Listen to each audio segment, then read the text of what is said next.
komando kan, APMM buat latihan di masjid, di sebuah masjid lah kan.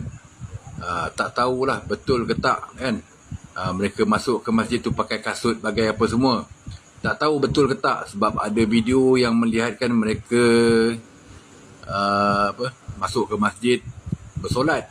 Tapi itulah, aku pelik solat asar apa pukul 10 kan. Tak kisahlah, cuma aku nak beritahu kat sini lah, tak ada kepentingan untuk mengadakan latihan di masjid, kecuali betul-betul situasi. Memang tak ada kepentingan untuk buat latihan di rumah-rumah ibadah. Tak ada kepentingan. Terutamanya masjid lah kan. Sebab kau tahu kan, pegawai-pegawai atasan tu jangan bodoh sangat. Sebab bila buat latihan macam tu dekat masjid, engkau orang memang akan masuk masjid pakai kasut kan. Kau akan hilang hormat pada masjid kan. Sebab apa? SOP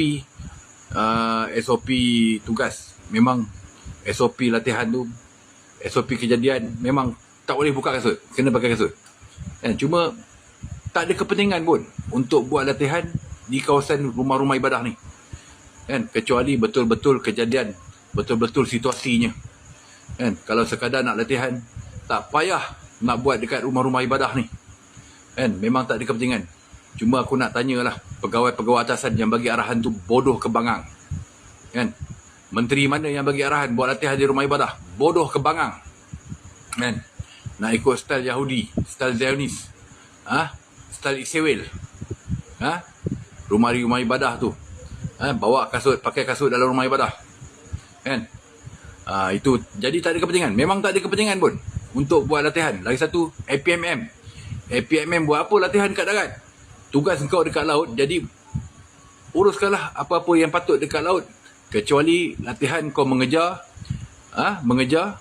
latihan tu kau mengejar daripada laut sampai ke darat kan. Sampai ke darat kan. Lepas tu yang kau kejar tu masuk ke satu tempat, kau hambat. Okey, itu dia punya senario kan. Tapi tak perlulah buat senario sampai ke rumah ibadah. Tak ada kepentingan langsung, kecuali betul-betul kejadian darurat kan. Bila kau latihan, tak perlu rumah-rumah ibadah ni. Jadi aku cakap terus terang, orang atas yang bagi arahan tu,